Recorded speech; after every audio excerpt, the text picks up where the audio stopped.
Welcome back to Shadow Cinemas. இன்னைக்கு வீடியோவில் இப்போ ரீசெண்டாக ரிலீஸ் ஆன சூர்யா சாரோட கருப்பு படத்தை பற்றி தான் பார்க்க போகிறோம். வழக்கமாக நம்ம சேனலில் ரிவ்யூ பண்ணுறது கிடையாது. பட் இந்த படத்தில் ரொம்ப முக்கியமான சில விஷயங்கள் பேச வேண்டியது இருக்குது. அதை பற்றி தான் கடகடன்னு பார்க்க போகிறோம். படம் ரொம்ப நல்லா வந்திருக்கு. பார்க்காதவங்க வாய்ப்பு கிடைச்சா கண்டிப்பாக தேட்டரில் போய் செக் பண்ணி பாருங்கள். ஃபஸ்ட்டு விஷயம், இந்த படத்தில் சப்டைட்டில்ஸ் ஆட் பண்ணியிருந்தது.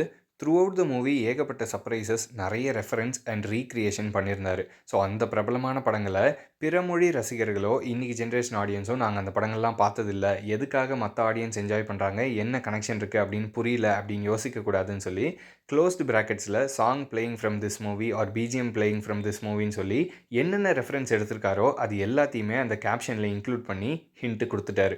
ஸோ அப்போ புரியலனா கூட அதுக்கப்புறமா அவங்க போய் அது என்ன படம் அப்படின்னு பார்த்துக்கலாம். இப்போ உதாரணத்துக்கு என் பக்கத்துலேயே ஒரு 5 ஹிந்திக்காரனுங்க இருந்தானுங்க. இவர் த்ரூ அவுட் த மூவி காமிச்ச அத்தனை ரெஃபரன்ஸஸுமே அவங்களுக்கு புரிஞ்சிருக்குமானா தெரியாது. பட் அட்லீஸ்ட் அந்த கேப்ஷனில் அவர் மென்ஷன் பண்ணிட்டார்.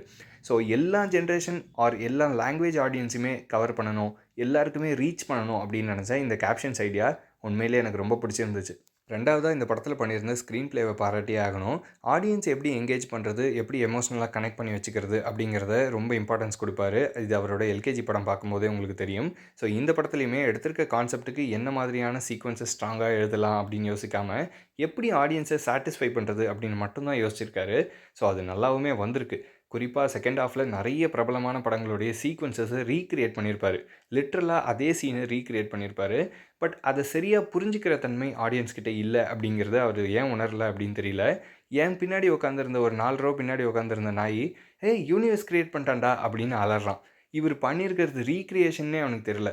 இங்கே இருக்க பிரச்சனையே தான், ரீபூட்டுக்கும் ரீமேக்கும் வித்தியாசம் தெரியாது, மல்டிவர்ஸ்க்கும் சினிமாட்டிக் யூனிவர்ஸ்க்கும் வித்தியாசம் தெரியாது. த்ரிஷாவை ஸ்க்ரீனில் காமிச்சோடனே ஒருத்தன் அண்ணின்னு கத்துறான். இவனுங்களெல்லாம் என்ன பண்ணுறதுன்னு எனக்கு புரியல. மூணாவதாக சாங்ஸ் அண்ட் பிஜிஎம் சொல்லியே ஆகணும். என்ன தான் ஒரு லிரிக்கும் புரியல, ஆல்மோஸ்ட் எல்லாமே ஒரே மாதிரி தான் கேட்குது அப்படின்னாலும் காட் மோடு சாங்கை மட்டும் டான்ஸ் நம்பராக வச்சுட்டு பாக்கி எல்லாத்தையும் பேக்ரவுண்ட்லேயே ஓட்டுனது உண்மையிலே ஒரு நல்ல விஷயம். அந்த சாங்கை ப்ளேஸ் பண்ண இடமும் சரி, கிராஃப்ட் பண்ணியிருந்த விதமும் சரி ரொம்ப நல்லா இருந்துச்சு. நாலாவதாக சாமி படம் எடுக்கிறோம் அப்படிங்கிறதுனால ஹீரோ தொழண்டு போய் நிற்கும்போது சாமி அருள் கொடுத்து ஹீரோவை ஜெயிக்க வைக்கிற மாதிரியோ, இல்லை ஹீரோவோட உடம்ப ஒரு வெசலாக யூஸ் பண்ணி சாமி இறங்கி வந்து கேஸ் நடத்துகிற மாதிரியோ காட்டாமல் கடவுளே இறங்கி வந்து கோர்ட் ரூமில் நிற்கிற மாதிரி காமிச்ச அந்த ஐடியாலஜி உண்மையிலே நல்லா இருந்துச்சு. அங்கங்கே கொஞ்சம் கொஞ்சம் லாஜிக் மிஸ்டேக்ஸ் இருந்தாலும் கடவுள் பவர் யூஸ் பண்ணுற நிறைய சீக்வன்ஸ், இந்த கிராஃபிக் போர்ஷன்ஸ் எல்லாம் நீங்கள் ஆல்ரெடி நிறைய இங்கிலீஷ் படங்களில் பார்த்த ஃபீல் அதிகமாக கொடுக்கும். குறிப்பாக ஸ்ட்ரேஞ்சர் திங்ஸ் 4 வில்லன் வெக்னாவே இறங்கி வருவாப்பில் ஒரு சீனில் படம் பார்த்து உங்களுக்கு புரியும். ஸோ இதை தாண்டி ஆல்மோஸ்ட் எல்லாமே பெட்டராக பண்ணியிருந்தாங்க. இருந்தாலும் ஏதோ ஒன்று மிஸ் ஆகுதே அப்படின்ற ஃபீல் உள்ளே இருந்துகிட்டே இருந்துச்சு. இதில் பெரிய வருத்தமே, சினிமானா என்னன்னே தெரியாத ஒரு தற்குறியை தான் தேட்டருக்கு அனுப்பி ரிவ்யூ எழுத சொல்லுவாங்க போல் பிரபலமான பத்திரிகைகள்.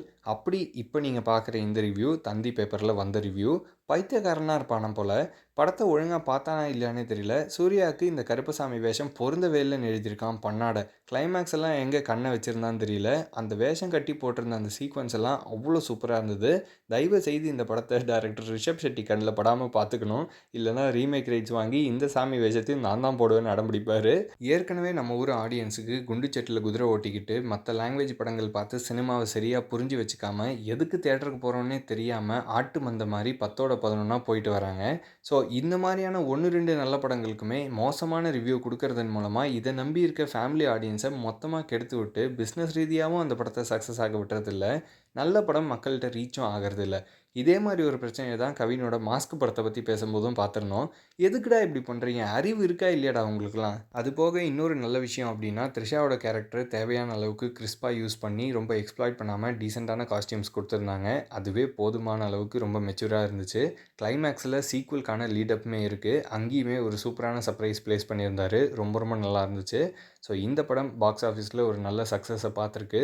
ஒரு டெக்கேடுக்கு அப்புறமா ஒரு தியேட்ரிக்கல் ஹிட் அப்படிங்கிற மாதிரி சூர்யா சாரோட கெரியரில் இது ஒரு பெரிய பெஞ்ச் மார்க்காகவே மாறப்போகுது. ஸோ நீங்கள் இந்த படம் பார்க்கல அப்படின்னா கண்டிப்பாக வாய்ப்பு கிடைச்சா தியேட்டரில் போய் மிஸ் பண்ணாமல் செக் பண்ணி பாருங்கள். அந்த சீக்வல் எப்படி இருக்க போகுது அப்படிங்கிறது வரும்போது பார்க்கலாம். இந்த வீடியோவில் நான் ஏதாவது தப்பாக பேசியிருந்தால் தயவுசெய்து மன்னிச்சிடுங்க. இன்னொரு சூப்பரான வீடியோவில் சந்திக்கலாம். தேங்க்யூ.